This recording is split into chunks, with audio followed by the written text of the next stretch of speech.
Assalamualaikum warahmatullahi wabarakatuh. Puji syukur kita panjatkan kepada Allah Subhanahu wa taala yang mana kita masih diberikan kesehatan sehingga kita dapat menyelesaikan tugas presentasi. Salawat serta salam kita curahkan kepada baginda kita Nabiullah Muhammad SAW beserta keluarga dan para sahabat kita.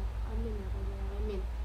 Perkenalkan, nama saya Dewa Putri Ramadhani, di mana saya akan membahas materi tentang doktrin Islam, di mana materi ini akan dibawa oleh 3 pemateri. Yang pertama Buah Anugerah, yang ketiga Khalifatul Nazrah.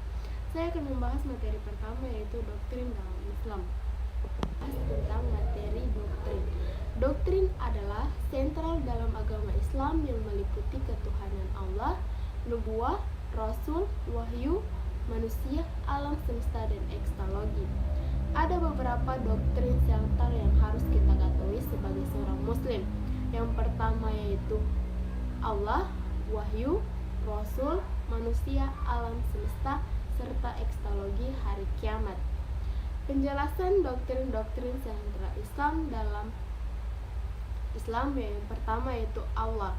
Allah bukanlah wujud yang murni, melainkan bukan hanya sekedar wujud, sehingga tidak ada deskripsi yang dapat menyifatinya, yang justru tidak dapat mengelakkan pereduksian sifatnya yang azali dan esensinya yang absolut, karena dia mengatasi segala pembatasan dan definisi. Itulah alasan yang menjadikan syahadat la ilaha illallah, tidak ada Tuhan selain Allah, yang membuat doktrin Islam yang sempurna tentang sifat Tuhan bermula dengan awalan la, untuk menegaskan segala sesuatu berupa esensi ketuhanan atau Tuhan padanya, diri dan realitas yang maha tinggi.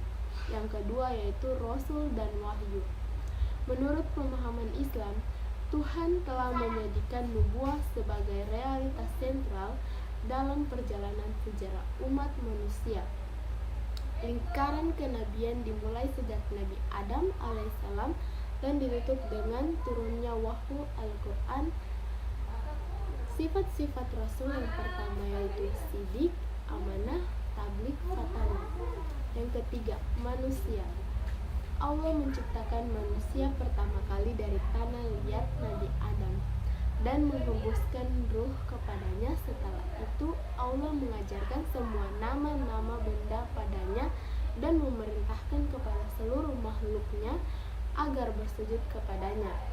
Mereka bersujud kecuali iblis yang tidak mau bersujud pada Nabi Adam, yang akhirnya iblis dilaknat oleh Allah Subhanahu wa taala dan menjadi musuh para hamba-hamba hingga hari kiamat nanti.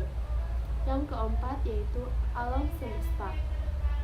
Alam semesta yang juga dikatakan alam kosmos, jagat raya, alam universal adalah ciptaan Allah yang diciptakan sebagai tempat para makhluk Allah yang lain.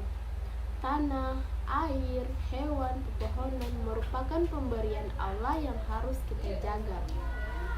5. Ekstalogi. Ekstalogi atau bisa dibilang hari kiamat adalah banyak dari ajaran-ajaran Al-Quran dan hadis Nabi membahas subjek yang berkaitan dengan persoalan-persoalan ekstologis atau hari akhir dari seluruh realitas, baik makrokosmik maupun mikrokosmik. Islam meyakini bahwa pada saat itu kematian individu-individu memasuki suatu keadaan yang nantinya akan menjadi pembuktian kebenaran dari pokok-pokok keimanan mereka, dari hasil perbuatan mereka dalam kehidupan. Dimensi dalam Islam, Islam iman dan ihsan. Islam adalah agama Allah yang diwahyukan kepada Nabi Muhammad SAW, dan dia adalah agama yang berincikan keimanan dan perbuatan atau amal. Pada dasarnya, Islam yaitu Islam yang dikehendaki oleh agama, ialah tunduk takluk kepada segala perintah dan petunjuk yang diberitahukan oleh Rasulullah SAW. Man berasal dari kata amanah yang artinya setia atau mematuhi, dan kata aminah artinya berada dalam ketaatan atau aman, tidak khawatir akan mara bahaya. Al-iman yaitu iman yang dimaksudkan oleh agama Islam ialah pengakuan kebenaran suatu dengan hati dan isyarat ya.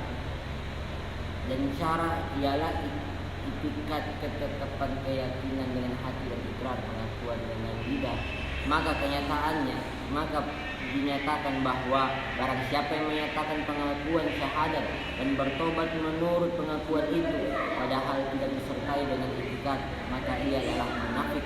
Dan barang siapa yang mengatakan pengakuan tetapi tidak berbuat walaupun ada itikad, ia fasik. Dan barang siapa yang mengingkari syahadat, ia kafir. Hubungan dimensi dalam Islam atau Islam, iman dan ihsan. Sebenarnya dimensi dalam Islam berawal dari sebuah hadis yang diriwayatkan oleh Imam Bukhari dan Imam Muslim dan dimuat dalam masing-masing kitab sahihnya yang menceritakan dialog antara Nabi Muhammad SAW dan malaikat Jibril tentang trilogi ajaran ilahi.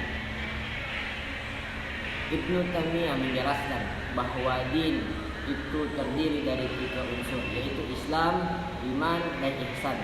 Dalam 3 unsur itu terselip makna kejenjangan tingkatan. Orang mulai dengan Islam, kemudian berkembang ke arah iman dan memuncak dalam ihsan. Sekian, Assalamualaikum.